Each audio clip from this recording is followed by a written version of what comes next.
Okey, kita nak masukkan ni. Yang kita chop ni ya.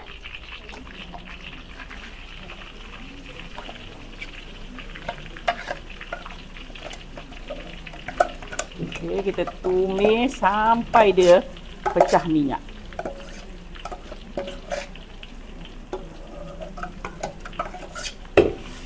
Okey.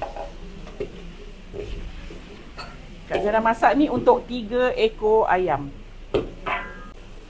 Yes, Wan. Okay.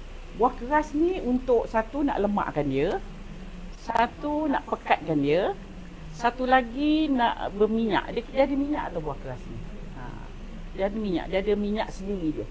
Nanti dia akan keluar minyak dia. Ya. Kalau tak ada buah keras, bolehlah jadilah lauknya, cuma kalau ada buah keras tu dia lebih sedap. Macam tu. Tak ada buah keras, tak adalah kata tak sedap-sedap, cuma kalau ada buah keras rasanya agak lain sikit. Lemaknya tu lain sikit. Yes, daging kena rebus dulu. Nak sedap, dah rebus, goreng pula.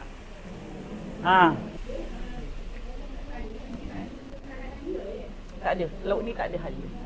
Tak ada halia. Halia tak ada, lengkuas pun tak ada. Lagi mungkin lebih sedap dekat dia. Ya, okey. So dia dah jadi macam ni, kita nak masuk ni bawang. Bawang yang kita belah 6. Ya. Masukkan bawang. Kita tak tumis bawang ni ya. Saya dah masak hari lauk sambal santan. Okey, kita kecilkan api, kemudian kita masukkan ayam.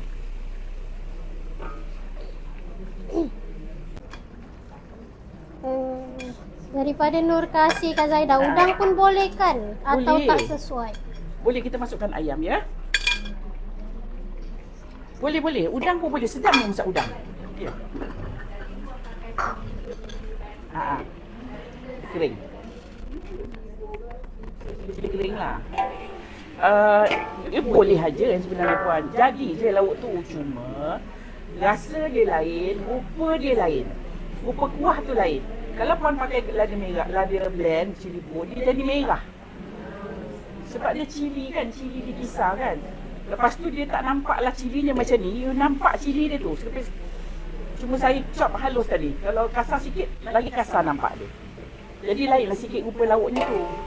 Boleh aja kalau kat rumah tak ada cili merah, rasa macam nak makan kan. Boleh, cuma rasa dah akan lain sikit. Kita dah balik-balikkan dia. Famous Kak Zaidah, nak letak kentang sikit boleh tak? Boleh. Tapi kentang tu goreng dulu. Goreng sekali dengan ayam. Ya.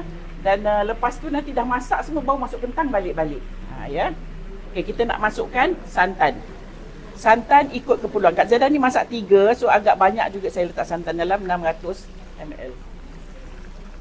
Okey, kita masukkan sikit air. Sikit aja air.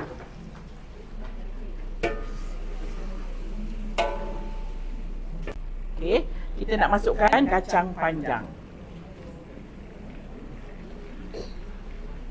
Ni Kak Zaidah nak rasa dulu. Kalau kurang masin, tambah garam. Kalau kurang manis, baru letak gula. Kalau kurang sedap, baru letak sedap. Masing-masing ikut rasa masing-masing ya.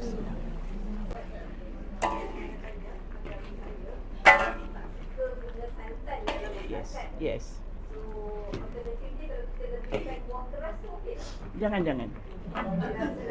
Ada rasa lain lah pula. Nanti dia rasa buah keras maksimum dia boleh letak dalam satu lauk. Kalau berkuah dalam maksimum 5-6. Itu maksimum tu.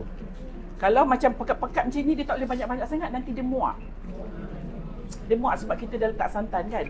Kalau you tak pakai santan, alternatif dia susu lah. Ataupun krim. Thick cream. Thick cream pun boleh. Thick cream tu whipping cream. Whipping cream yang buat kek tu. Dia ada rasa manis-manis sikit. Boleh jugalah, tapi nak dapat macam gini agak susah lah puan. Ya.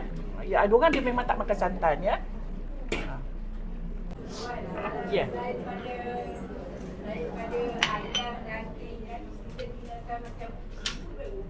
Boleh. Sedap. Seafood sedap, udang sedap, ketam sedap. Sedap ni. Sedap macam mana puan?